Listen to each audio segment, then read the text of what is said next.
అప్పుడు ఫాస్ట్గా డ్రైవ్ చేసేవాడివి, ఇప్పుడు స్లోగా వెళ్ళమంటున్నావు. అప్పుడు నాతో ఉండేవాడివి, ఇప్పుడు ఈ అహల్యతో ఉంటున్నావు. నీ అలవాట్లు, అభిరుచులు, మనసు, మాట అంతా మారిపోయింది. ఈ అహల్య నిన్ను మార్చేసింది. అవును, తన కోసమే నేను మారాను, నన్ను నేను మార్చుకున్నాను. అయితే ఇప్పుడేంటి? ఒకరితో మనసు, మాట, ఆలోచనలు మార్చుకునేది ప్రేమ కాదు గౌతమ్.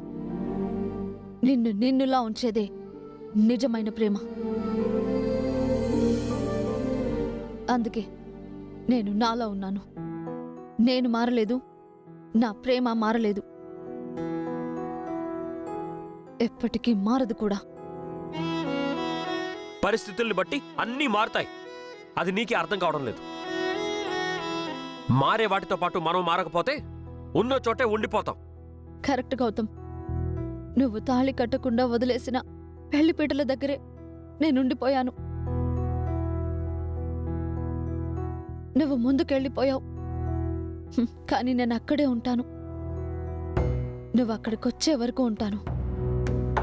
నా మెడలో తాళి కట్టేంతవరకు ఉంటాను. అది ఎప్పటికీ మారదు.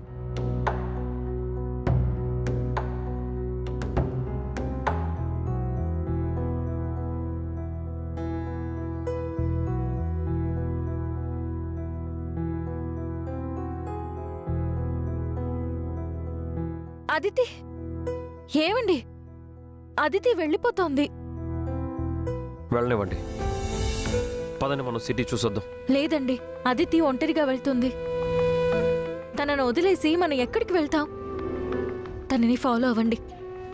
అది కాదండి, రాక రాక బయటకు వచ్చాం. అదితికి ఏం కాదు, తన ఇంటికి వెళ్ళిపోతుంది. రండి మనం వెళ్దాం. లేదండి, నాకిప్పుడు బయట తిరగాలని లేదు, ప్లీజ్.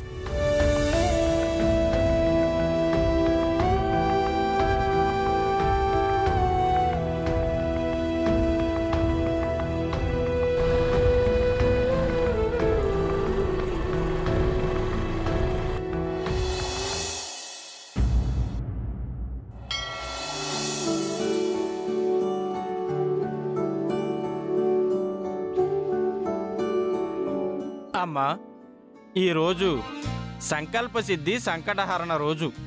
సాక్షాత్తు జగన్మాత అయినటువంటి పార్వతీదేవి పరమేశ్వరుడితో తన సంకల్పాన్ని నివేదించిన రోజు. అంచేత మీరందరూ సంకల్పం చేసుకొని అమ్మవారు మొక్కు చెల్లిస్తే మీ కష్టాలన్నీ తీరిపోతాయి.